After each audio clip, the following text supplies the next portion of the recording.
Good evening, ma'am. Good evening, classmates. This is my report. So let us start with Article 1266. It explains here that the person who is obliged to perform the prestation shall be released if only the obligation becomes impossible due to legal or physical aspect. So here, there are two kinds of impossibility that been tackled in this provision. There is legal impossibility and the physical impossibility.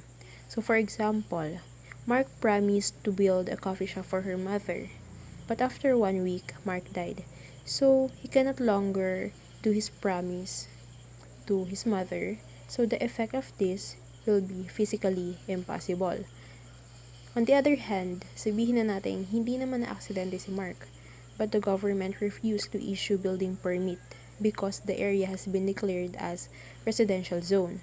So the obligation become extinguished as legally impossible.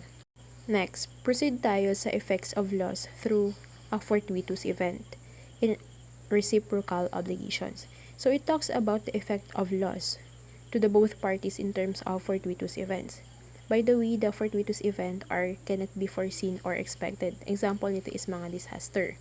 So as a general rule, obligation that was not extinguished by the fortuitous event remains, meaning the obligor is still responsible for his liability. But there are exceptions. First, in the case of lease. For example, nakatira ka sa isang boarding house. And then suddenly, itong boarding house na to ay nasunog. And everything became ash. So probably, both the lease and the obligation is extinguished. It's an effect of fortuitous event. But if the destruction is partial, the lessee may choose if magbabayad siya ng half ng rent or ika-cancel na lang yung contract regarding lease. Second one is in contracts of a piece of work. So, for example, sa mga construction site, let's say road widening ang project, then suddenly umulan ng 3 days, meaning there is no accomplishment. So, because of this, the contractor cannot ask for the exact amount of compensation. Proceed tayo sa Article 1267. So this article refers to the difficulty of service or performance manifestly beyond the intention of the parties. For example, Jacob is a foreman. He is constructed for house renovation amounting to 50,000, and it should be done by 1 week. But then Jacob estimated that 1 week isn't enough to finish the renovation. So because of this, Jacob is released by the obligation in whole or in part, depends on their agreement. So meron tayong tinatawag na rebus sic stantibus. It refers to the impossibility or impracticality due to change of certain conditions. Any fundamental change of circumstances, a party may withdraw or terminate the treaty. For example, owner ka ng isang private island together with your friend. And of course, meron kayong agreement about it.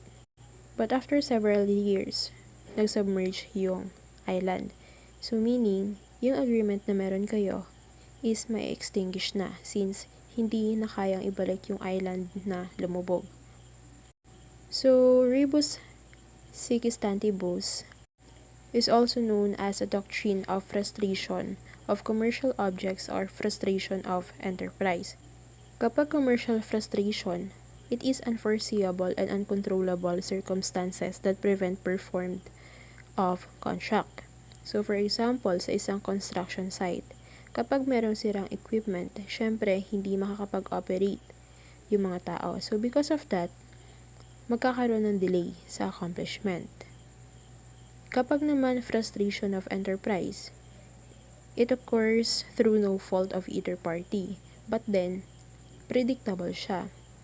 So, for example, as Shopee seller, kapag meron tayong mga customer na nagdademand ng free shipping, but then hindi natin kayang i-provide, so nagiging one reason yon ng frustration of enterprise.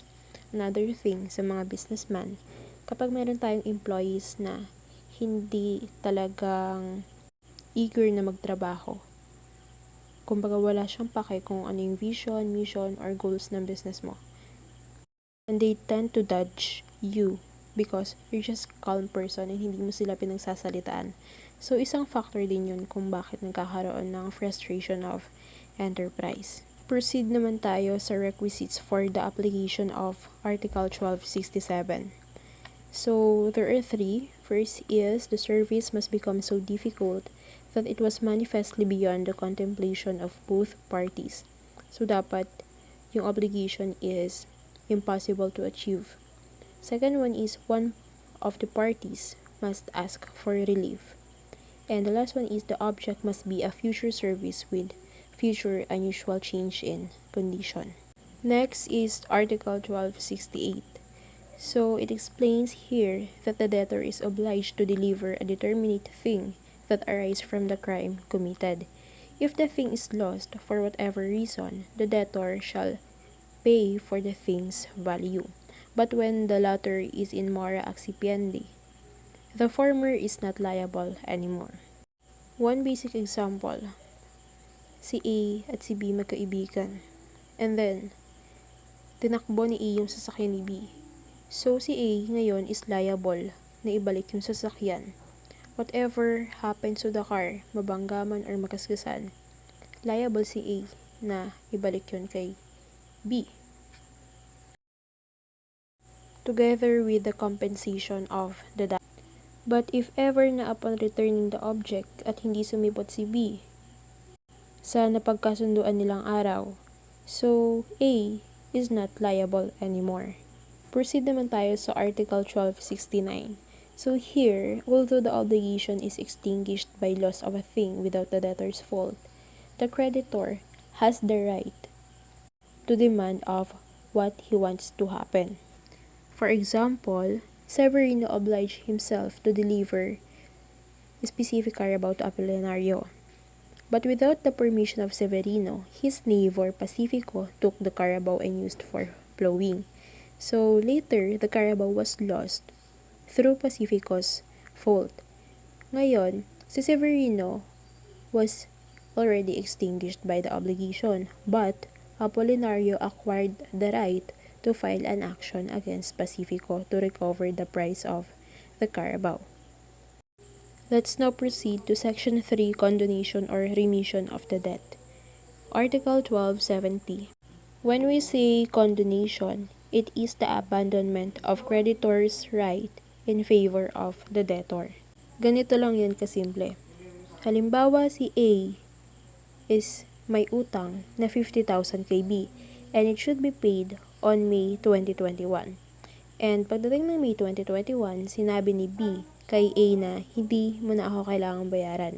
So, kumbaga, yung 50,000 na liability ni A kay B is naging form na lang as donation. Pag-usapan naman natin ngayon ang 8 essential requisites and application of Article 1270. First, there must be an agreement para makonsider na valid yung condonation. Second, both parties should be aware, of course. Third, there must be object of remission since ito yung center ng condonation kaya importante ang object. 4, hindi dapat labag sa loob yung ginawa ng creditor. 5, dapat ang pag-a-announce ng condonation is malapit na sa takdang oras ng agreement. Maybe because kung mangyayari yung announcement na malayo pa sa agreement, there is tendency na magbago yung isip ng creditor. 6, it should not be inofficious. Yun nga, labag sa loob. And then 7, written agreement. Kailangan natin ng written agreement dito since it can be expressly or impliedly stated. Kaya napaka-importante ng written agreement as a form of formality. And lastly, it must be clearly and convincingly stated. Let's proceed now sa classes of remission. First, as regard to its effect or extent. So we have 2, the total and the partial. Kapag total, syempre, it covers the whole obligation. Kapag naman partial, half of the obligation lang ang kino-cover. Next is refers to the date of effectivity. So we have the inter vivos, and the mortis causa. In the rebus, when it will take effect during lifetime of the donor. Mortis causa, when it will become effective upon the death of the donor, and it must be comply with the formalities of the will. Lastly, as regards to its form, so we have express and implied. Kapag express, when it is made either verbally or in writing. Kapag naman implied, when it can only be inferred from conduct. And that covers my report today. I hope you learned something about me. That's all. Thank you.